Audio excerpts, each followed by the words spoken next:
Chaque année, avant Yom Kippour, nous lisons la paracha de Vayelech. Dans tous les cas, elle est toujours entre Shana et Kippour, juste que des fois elle est seule, des fois elle est attachée à la paracha de Nitzavim. Et il est clair qu'il y a plusieurs messages qui concernent Yom Kippour, mais avant de parler de ces messages, je voudrais qu'on fasse un récapitulatif de cette période de Rosh Hashanah Kippour, Sukkot, au Sha'ana Rabbah. Ce qu'il faut bien savoir et comprendre et prendre conscience, que le mot Rosh Hashanah, qui veut dire la tête de l'année, n'a rien à voir, les Havdil, avec le jour de l'an des Goyim, ça n'a absolument rien à voir. Le mot Rosh Hashanah veut tout simplement faire allusion que ce jour-là, qui est le jour du jugement, c'est un moment également où la tête de l'année va donner naissance au corps de l'année. Le temps est une création et l'année de ce que nous allons vivre, son temps est créé ce jour-là de Rosh Hashanah, qui est en même temps le jour de notre jugement. Donc en fait, de quelle manière ce temps va être créé, ça va être décidé pendant ces jours-là. Ce qu'il faut surtout ne pas oublier, la nuit de Rosh Hashanah, le monde entier est jugé. Pas nous, pas le peuple juif, mais le monde entier. Tous les êtres de la terre, toutes les créatures de la terre sont jugés la nuit de Rosh Hashanah. Par exemple, actuellement, nous savons ce qui se passe en Syrie, ces combats entre Syriens, où il y a constamment des morts et tout. Sachez que ça n'est que le résultat du jugement de l'année dernière.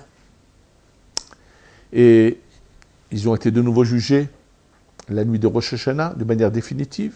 Donc ce qui se passe, c'est le jugement de cette année. Donc tous les événements auxquels on a pu assister, la chute de Moubarak en Égypte, tout ça a été décrété à Rosh Hashanah. Donc c'est la nuit de Rosh Hashanah. Le jour de Rosh Hashanah, le matin, aux 3 premières heures de la journée, le peuple d'Israël est jugé, soit le premier jour, soit le deuxième jour. Il y en a qui sont jugés le premier jour, d'autres le deuxième jour. La seule différence, c'est que ce jugement-là n'est pas définitif et il y a encore un rattrapage. Alors bien sûr, ces 2 jours-là de Rosh Hashanah, premier ou deuxième jour, il y a un tribunal céleste dans lequel siègent des grands rabbanim qui ont vécu dans notre génération. Par exemple, Rav Eliashiv, qui vient de quitter ce monde il n'y a pas longtemps, qui était un des grands décisionnaires de la génération, il n'y aurait aucun presque doute, c'est presque certain, mais on ne peut pas être sûr puisqu'on n'a pas vu, mais on peut s'imaginer qu'il a dû être choisi pour siéger dans ce tribunal, puisque au fur et à mesure, on retire les plus anciens qui appartiennent aux générations d'avant, on les remplace par ceux de notre génération, parce que ceux qui ont vécu dans notre génération sont capables de comprendre nos problèmes et de nous aider à les gérer, et c'est-à-dire de manière à juger un jugement qui sera plus favorable à nous. Mais ils sont limités, il y a des lois précises, des règles à respecter, on ne peut rien faire d'autre. Et donc il y a ce jugement, mais voilà qu'il y a une sorte de rattrapage. Ce rattrapage, c'est pendant ces jours-là qui nous emmène vers Yom Kippour. Et là, Yom Kippour, c'est Akadosh Baruch Hu, Dieu en personne, qui nous juge chacun. Il y a donc plus de miséricorde. Et bien sûr, on va venir voir quelle est notre manière notre changement, qu'est-ce qui s'est passé en nous. Et après Kippour, bien que le jugement a été, comme on dit, scellé par un tampon, là-haut, ça s'appelle comme ça, une chotam, il y a encore moyen de faire changer les décrets pendant tout Sukkot. Et là, pour comprendre vraiment les choses, je voudrais raconter l'histoire vécue d'un homme qui est ramené dans un livre qu'on appelle du Rekanati, qui ramène un fait qui s'est passé de quelqu'un qui, la coutume était que la nuit de Hosha'ana Rabbah. La nuit de Hosha'ana Rabbah, c'est la dernière nuit de Sukkot, où, bien sûr, au début de la nuit, nous lisons le livre de Devarim en entier. Et après, la deuxième partie de la nuit, on lit des Tehillim avec des demandes de supplication à Dieu, on demande à Dieu d'avoir pitié de nous. Et donc, le Harizal, pour nous expliquer un peu qu'est-ce qui se passe ce jour-là, en fait, c'est la fin de ce jugement, et la feuille de route de chacun est remise aux anges qui vont agir. Simplement, ils ne peuvent pas agir toute la journée de Hosha'ana Rabbah, c'est qu'après Hosha'ana Rabbah qu'ils auront le droit d'agir. Pourquoi on leur remet la feuille et ils ne peuvent pas agir? Il raconte justement, le Harizal ramène ce que le Rekanati ramène, d'un personnage qui, la nuit de Hosha'ana Rabbah, donc après Chatzot, après minuit, il monte sur un toit, il se dévêtit complètement et il s'examine à la lumière de la lune. Et lorsqu'on se met à la lumière de la lune, il y a l'ombre principale que l'on voit devant soi, mais si on remarque bien sur les côtés, il y a comme deux ombres à peine qui sont plus à peine visibles sur les côtés de l'ombre principale. Et là, c'était la coutume, les gens qui voulaient savoir ce qui allait leur arriver, montaient. Donc celui qui voyait son corps en entier, il n'y avait pas de problème, c'est qu'il allait vivre. Celui qui, Dieu préserve, voyait qu'il lui manquait la tête, ça veut dire que cette année, il allait quitter ce monde. Celui qui voyait qu'il avait un problème à la main, ça voulait dire certaines choses, pas qu'il va mourir, mais autre chose, et ainsi de suite. Donc c'est une coutume. Et voilà qu'il y en a un qui monte, donc après le milieu de la nuit de Hosha'ana Rabbah, et il voit dans cette ombre qui est à peine visible sur les côtés de l'ombre principale, qu'il manque la tête. Donc il a très bien compris ce que ça voulait dire. Il est tellement choqué, ébranlé, il se rhabille, redescend au Beth Midrash, il va pleurer, implorer Dieu, mais des pleurs. Il promet de changer, il fait un repentir sincère, et il remonte un moment après sur le toit, il se dénude de nouveau, et là il voit que de nouveau, son corps est en entier dans l'ombre qui est devant lui. Alors bien sûr, qu'est-ce qui se passe en fait? Bien sûr qu'en général, quelqu'un qui ne s'est pas réveillé ni à Rosh Hashanah, ni à Kippour, ni à Sukkot, pourquoi la dernière nuit de Hosha'ana Rabbah se réveillerait-il? En fait, de quoi s'agit-il? Il y a beaucoup de gens, malheureusement, qui, dans leur manière d'agir, sont complètement à côté du but, n'ont rien à faire avec ce que Dieu attend d'eux dans ce monde. Mais malheureusement, ils vivent dans les ténèbres et ne savent même pas, ne se rendent compte même pas qu'ils sont en train de vivre complètement à côté du but pour lequel ils ont été créés. Et Dieu leur envoie des messages, des signes et tout. Ils ne comprennent rien. Et qu'est-ce qui peut seulement, malheureusement, leur faire ouvrir les yeux? C'est uniquement un électrochoc comme ça qui peut les bouger, les ébranler. C'est le cas de cette personne. Pourquoi, avant ça, il n'a pas fait Kippour? Bien sûr qu'il a fait Kippour. Mais lui, dans sa tête, il est parfait, il n'a rien à se reprocher. Il a fallu qu'il voie, tout d'un coup, qu'il y a un décret de mort sur lui, pour finalement se remettre en question sur des choses sur lesquelles il était persuadé qu'il était parfait, et qu'à ce moment-là seulement faire une vraie teshuva. Donc, c'est pour ça que Dieu, pour donner encore une chance à ceux qui éventuellement ne se réveilleraient qu'au dernier moment, empêche les anges d'agir le jour de Hosha'ana Rabbah pour pouvoir éventuellement reprendre toute cette feuille de route qu'il a donnée à cet ange par rapport à cette personne et faire encore des changements. En tous les cas, c'est ça un peu l'image de ce qui se passe pendant cette période-là. Et tout ce qui se passe pendant toute l'année est le fruit, la conséquence de ces décrets. C'est-à-dire que même maintenant, ce que nous vivons maintenant, ce sont les décrets qui ont été donnés, la feuille de route qui a été donnée l'année dernière à Hosha'ana Rabbah aux anges. pour comprendre combien souvent on se trompe et qu'on oublie le but de notre création, je vais vous raconter une petite histoire qui a un très très grand enseignement. L'histoire s'est passée à l'époque du Baal HaTanya, le premier rabbi de Lubavitch, qui est l'élève de Rav Dov Ber Mezrich, qui lui-même est l'élève du Baal Shem Tov. Donc le Baal HaTanya, bien sûr, avait un certain nombre de gens autour de lui, qui étaient attachés à lui, qui suivaient ses cours. Puis c'était le début de la Chassidut Chabad, puisqu'il est le premier des Admourim de Chabad. Et naturellement, tous ceux qui pouvaient venir faire au moins passer Kippour avec lui au Beth Midrash venaient, puisque nous savons que le Baal HaTanya était un homme saint, d'une grande sainteté. Et bien sûr, il voulait venir prendre un peu de sa sainteté, de sa tfila, d'être avec lui.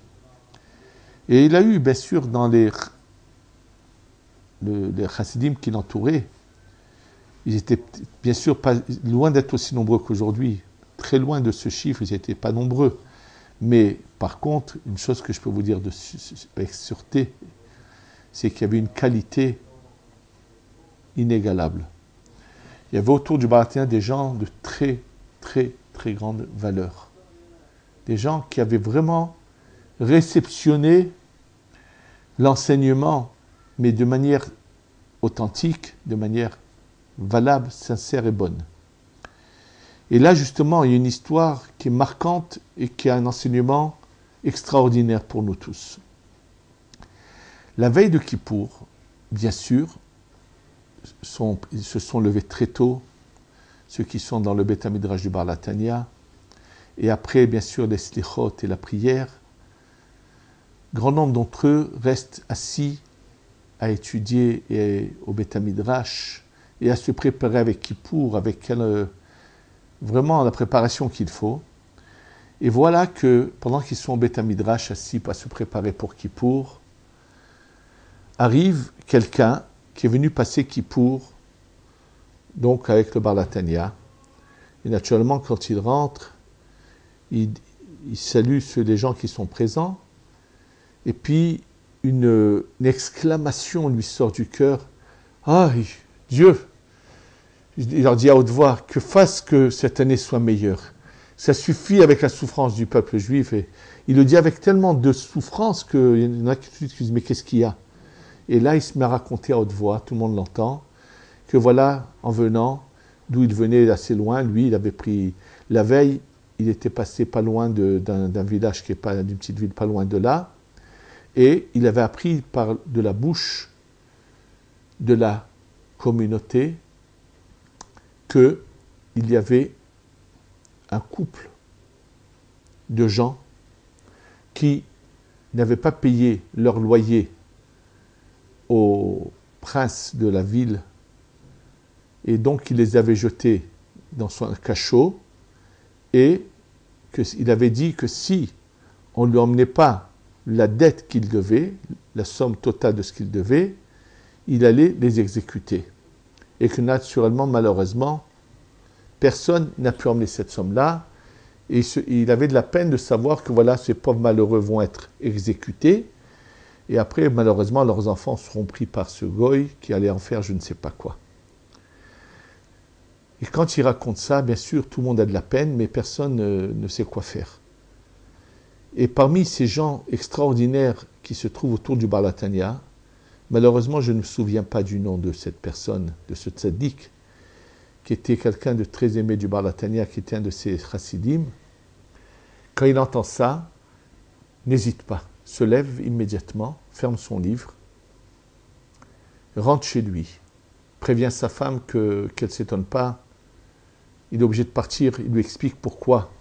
Il va essayer d'aller sauver ce couple, il ne sait pas s'il aura le temps de revenir pour Kippour ici ou pas, et donc il se met en route. Il arrive dans la ville en question, il va directement voir le prince Goy, il lui dit quel est le montant qu'il faut pour sauver ce couple. Et le goy lui répond avec cruauté, voilà la somme et pas moins. Donc il se dit, il faut qu'il rassemble la somme. Naturellement, il sait que la communauté pratiquante de cette ville n'a pas les moyens de sauver ce couple. Et il lui vient l'idée, il se dit, le seul moyen qu'il a, c'est de se renseigner où sont ces gens qui malheureusement ont quitté le judaïsme et qui ont des moyens. Donc après qu'on se renseigne, on lui a dit, écoute, si tu veux, si ça te dit, mais ça ne sert à rien, on le décourage, mais lui ne se laisse pas décourager. On lui dit, voilà, il y a un endroit, il y a un café, où il y a une table de billard, et là-bas, sache qu'il y a quelques jeunes juifs qui sont de familles très riches, mais qui ne sont plus pratiquants du tout, qui ne font même pas kippour, et qui sont là-bas présents. Peut-être que, si tu veux savoir, voilà, mais sache que c'est des gens qui ne font plus rien. Sans hésiter, il va là-bas. Il arrive, en fait, dans cette salle de billard de café, et il se met à parler, à leur dire, écoutez, vous êtes quand même juifs, il faut que je vous raconte. Il leur raconte ce qui se passe. Il leur dit, en pleurs, ayez pitié, sauvez ces pauvres malheureux de la mort. Ces paroles qui sont sorties de son cœur ont ébranlé ces jeunes qui étaient malheureusement complètement assimilés, qui avaient tout lâché, mais à qui restait quand même une étincelle à l'intérieur. Pour eux, faire juste comme ça, de sortir de l'argent et le donner, c'était trop difficile. Et une idée satanique leur vient en tête, qui est la suivante. Ils m'ont dit, écoute, combien tu as besoin? Il leur avait dit la somme, voilà, tant. Ils étaient trois, ils ont dit, tu sais ce qu'on fait? Regarde, je t'apporte une chope de vodka. Si tu es capable de la boire du début jusqu'à la fin, sans t'arrêter, je te donne le tiers de la somme. Pourquoi c'est une idée satanique? Ils savent très bien que ce malheureux, dans 2 ou 3 heures encore, ça va être Kippour. Et que s'il boit une si grosse quantité de vodka, comment pourra-t-il faire sa prière? Et donc, c'est une manière de lui dire, de le tester. Eux, malheureusement, c'est une idée satanique, mais en fait, c'est un test qui lui vient d'en haut du ciel à travers ces gens-là. Il réfléchit, il se dit, pour sauver ces pauvres malheureux, il est prêt à tout. Et alors, bien sûr, et devant tout le monde, on veut le tester. Il prend cette chope, il se met à boire, ça le brûle, c'est dur. Il ne s'arrête pas, je crois qu'il a fini. Il est essoufflé d'avoir bu toute cette vodka sans s'arrêter, mais cette volonté, cette sainteté, ce désir de sauver ces gens-là, lui donne la force. Il reçoit le tiers de la somme. Et il ne tombe pas par terre après avoir bu tant de vodka parce que la crainte de Dieu, la peur de la veille de Kippour le fait tenir. Le deuxième fait la même chose et le troisième pareil. Et il a fini 3 chopes de vodka. Sa tête tourne, mais il a la force encore, Dieu l'aide. Il prend l'argent, il court chez le goy, il le lui donne, et les quelques sous qu'il avait ramassés de la communauté juive pratiquante, parce qu'il avait pensé à cela, il les donne en vitesse à ces gens-là, et il leur dit, rentrez vite manger quelque chose chez vous, et vos enfants, pour Kippour. Et lui, le cocher qu'il avait son cheval avec sa charrette refait demi-tour. Il arrive juste à l'entrée de la prière de Kippour, juste avant l'entrée de la fête de Kippour, il arrive. Il va directement dans la pièce qui est à l'extérieur de la synagogue dans laquelle il y a un lavabo. Il se met à rendre, il vomit toute cette vodka, il a la tête qui lui tourne. Il va dans un coin où personne ne peut le déranger, il tombe. Et il s'endort.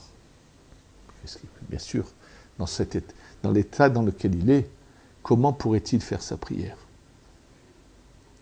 Et là, qu'est-ce qui se passe pendant la nuit? Quelque chose d'incroyable, comme il a bu beaucoup, il est endormi bien sûr. Pendant la nuit, tout d'un coup, il se lève. Et sachez que dans les générations d'avant, grand nombre de gens n'allez pas dormir la nuit de Kippour, restez réveillés toute la nuit de Kippour. C'est vrai qu'il y a plus de force que nous, mais grand nombre de gens restaient réveillés toute la nuit et restaient étudier toute la nuit. Lire Télim, étudier, rester toute la nuit réveillés. Oui, grand nombre de gens faisaient ça. Ils avaient cette crainte qui leur donnait cette force. Naturellement, donc au Beth Midrash du Bar Latania, vous pouvez imaginer combien de gens étaient là présents. Et lui, qui avait été enivré par cette vodka, qui avait dormi, au milieu de la nuit, il se lève, et puis il rentre au Beth Midrash, et il va carrément à côté du lieu où il y a le Sifrei Torah, et tout d'un coup, il se met à faire la vente des versets qu'on lit à Simchat Torah. À Simchat Torah, la coutume dans les communautés ashkénazes, c'est de vendre qui va lire certains versets. Et donc, d'un coup, à tue-tête, il se met à dire qui est prêt à acheter ce verset. Qui dit à la fin qu'il n'y a que Akadosh Baruch Hu. C'est un verset qui vient dire qu'il y a finalement, on dit qu'il n'y a que Dieu qui est récité devant le Sefer Torah. Naturellement, les gens qui sont présents essaient de le faire taire. Chut, il dérange tout le monde, mais impossible de l'arrêter. Bon, qu'ils laissent tomber. Ils sont choqués de ça. Et après qu'il ait fait ça, et puis il se met à dire à tue-tête le verset à tue-tête en le chantant comme à Simchat Torah, et puis il retourne et il se rendort de nouveau. Et il reste comme ça jusqu'à la fin de Kippour endormi. C'est qu'à la fin de Kippour que finalement il se réveille, qu'il rentre chez lui, et il n'a pas pu faire de prière.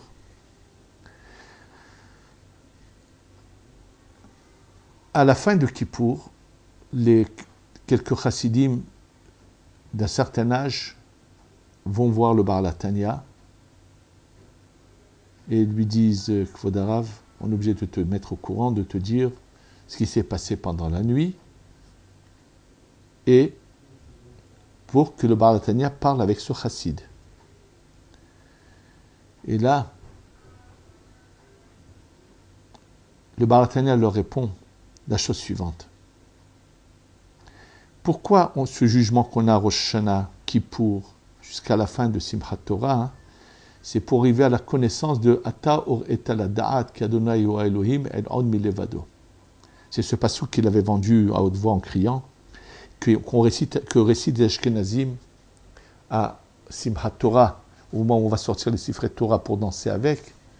Il dit, le but c'est d'arriver à la compréhension que Ata or eta la da'at. Tu vois par ton esprit, tu vas comprendre, tu vas réceptionner, tu vas enfin comprendre qu'Adonai hu Elohim, que Dieu c'est lui qui décide, que le but de la création c'est d'être au service de Dieu, et rien d'autre, que tout le reste c'est des futilités.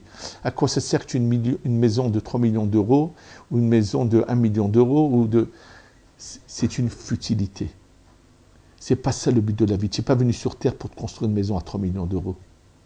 Je cite pas juste cela comme cela, je le cite par rapport à un événement que j'ai vécu avec quelqu'un qui vient de se construire une maison d'une telle somme et qui n'a pas été capable d'aider les autres. Et donc, le Bar Latania leur dit, le but de chaque année de ce jugement, c'est qu'on arrive finalement à réaliser pourquoi on est sur terre, ni pour changer constamment de voiture, ni pour être à la recherche de futilité.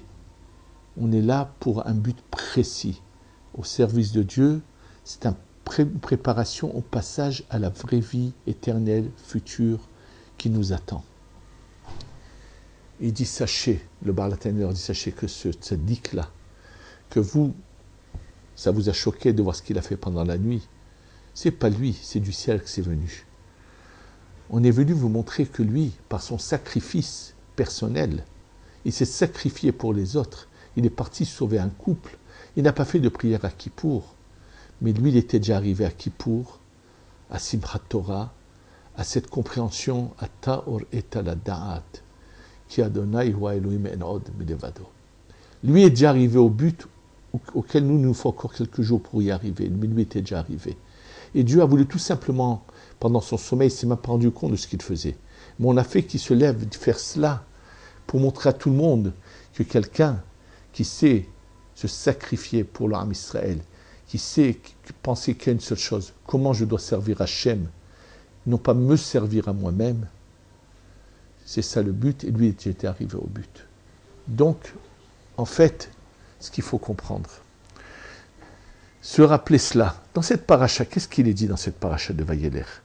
Moshe, on va le lire ce Shabbat, va dire que lui aussi, et comme les autres hommes, va monter là-haut, va partir de ce monde.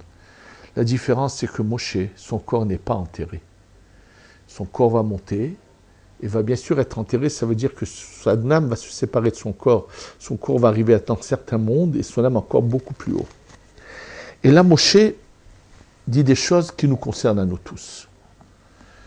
D'abord, quand il va appeler Yehoshua pour lui dire qu'il doit prendre sa place, puisque Dieu lui a annoncé. Donc, déjà, ça nous rappelle que tout homme n'est pas éternel et qu'un jour, il a des comptes à rendre à Dieu. C'est le premier enseignement que chacun doit auquel penser. Ensuite, Moshe appelle Yehoshua et lui dit, devant le peuple d'Israël, Hazak ve'emat, sois fort. Pourquoi on le lit? Ça, c'est un message à tous ces dirigeants spirituels de communauté. Soyez forts, soyez sincères, ne passez pas la pommade. Dites gentiment et intelligemment les vérités. Réveillez les cœurs des endormis. Rappelez-leur qu'il y en a beaucoup qui se trompent dans leur direction, même s'ils viennent à la synagogue faire leur prière, qu'il y a des gens qui sont capables de payer une haftara, de se payer une haftara. À quel prix? Ou une montée au Sefer Torah, à quel prix? Mais est-ce que, au lieu de chercher à se payer quelque chose, pense-t-il aux autres? Et ça, c'est le devoir d'un rave de le dire. Ouvrez les yeux. Est-ce que votre conduite est celle que Dieu attend de vous? Combien de temps vous fixez à l'étude de la Torah? Qu'est-ce que vous faites de votre vie?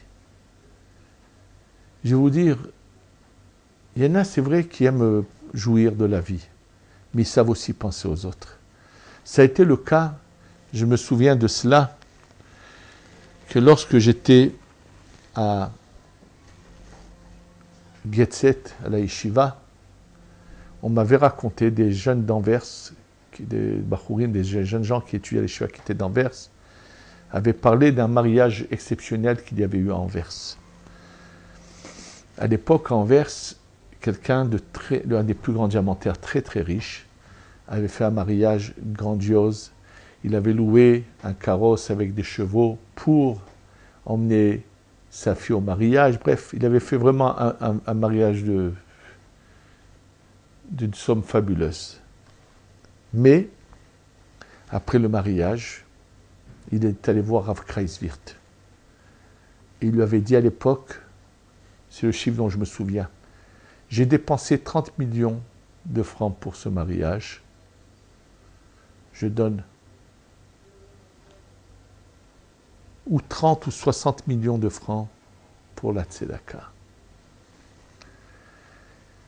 C'est sûr que c'était l'influence de Rav Kreiswirth qui, toute sa vie, enseignait la bonté et disait aux gens comment ils devaient penser aux autres.